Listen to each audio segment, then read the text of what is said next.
चलिए बात करते हैं लेविटिरसिटैम की। ये एक बहुत ही ज़रूरी दवा है जो पूरी दुनिया में मिर्गी के दौरों को कंट्रोल करने के लिए इस्तेमाल होती है। तो आज हम इसी दवा के काम करने के तरीके को समझेंगे कि आखिर ये काम कैसे करती है। तो सवाल ये है कि दिमाग के अंदर चल रहे एक इलेक्ट्रिकल तूफान को आखिर कोई कैसे रोकता है। देखिए, ये सिर्फ एक सवाल नहीं है, ये उस चुनौती का असली सार है जिसका सामना मिर्गी से जूझ रहे लाखों लोग हर रोज करते हैं। तो चलिए पता लगाते हैं कि विज्ञान इस तूफान को शांत कैसे करता है। 1.2 करोड़, जी हाँ, ये सिर्फ एक बड़ा सा नंबर नहीं है।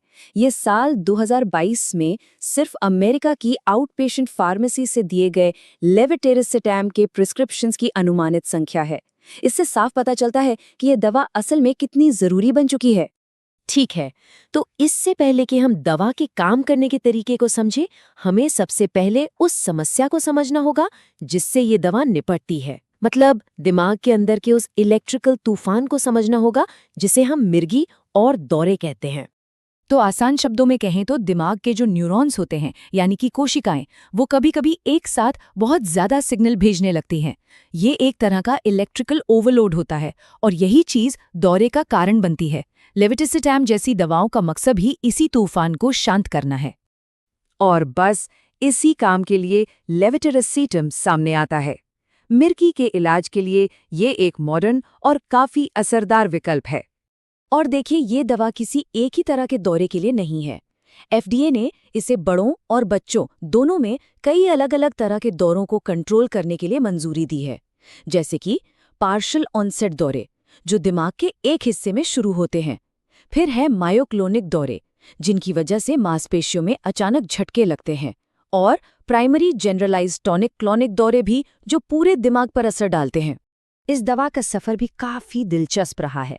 देखिए, साल 2000 में इसे मंजूरी मिली और उसके बाद ये बहुत तेज़ी से इलाज का एक मुख्य आधार बन गई। और एक चीज़ जो इसे खास बनाती है वो है इसका अनोखा केमिकल स्ट्रक्चर, जो इसे पुरानी दवाओं से बिल्कुल अलग करता है। तो चलिए अब आते हैं सबसे ज़रूरी सवाल पर। आखिर ये काम करती कैसे है? इसका जवाब दिमाग में एक खास प्रोटीन को टारगेट करने में छिपा है। इस प्रोटीन का नाम है SV2A। अब इसे ऐसे समझिए जैसे ये एक गेटकीपर है जो दिमाग की कोशिकाओं के बीच आने जाने वाले संदेशों के ट्रैफिक को कंट्रोल करता है। और बस यही वो टारगेट है जिस पर लेविटिरसिटैम सीधा निशाना साधता है। तो ये होता कैसे है? चलिए इसे 3 स्टेप्स में समझते हैं। पहला, दौरे के दौरान ये जो SV2A गेट है, ये ज़रूरत से ज़्यादा खुल जाता है, जिससे दिमाग में एक इलेक्ट्रिकल तूफान खड़ा हो जाता है। दूसरा स्टेप, लेविटिरसिटैम सीधे इसी SV2A प्रोटीन से जाकर जुड़ जाती है।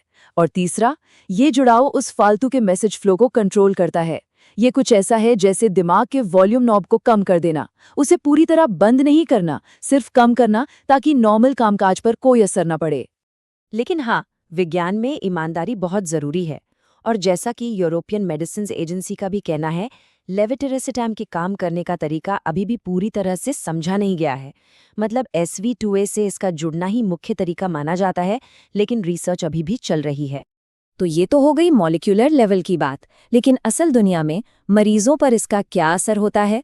वो इसे कैसे महसूस करते हैं? साल 2018 की एक ऑब्जर्वेशनल स्टडी को देखते हैं। इसमें इसकी तुलना एक पुरानी दवा वैल्प्रोइक एसिड से की गई और नतीजे काफी दिलचस्प थे। दौरों पर कंट्रोल तो लगभग एक जैसा था, लेकिन लेविटिरसिटैम लेने वाले मरीजों में साइड इफेक्ट्स यानी प्रतिकूल घटनाएं कम थीं और उनकी जिंदगी की क्वालिटी में कहीं ज्यादा सुधार देखा गया। हाँ, बिल्कुल, किसी भी दवा की तरह इसके भी साइड इफेक्ट्स होते हैं।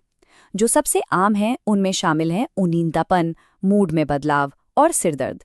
ज्यादातर मामलों में ये हल्के ही होते हैं, लेकिन हाँ, इनके बारे में जानना जरूरी है। और हाँ, यहाँ एक बहुत बहुत ज़रूरी सुरक्षा चेतावनी है। इस दवा को कभी भी अचानक बंद नहीं करना चाहिए। ऐसा करने से दौरे वापस आ सकते हैं या शायद और भी ज़्यादा गंभीर हो सकते हैं। इसे हमेशा डॉक्टर की सलाह पर ही धीरे धीरे करके बंद किया जाना चाहिए। तो इस सब का मतलब क्या निकलता है और भविष्य में हम क्या उम्मीद कर सकते हैं?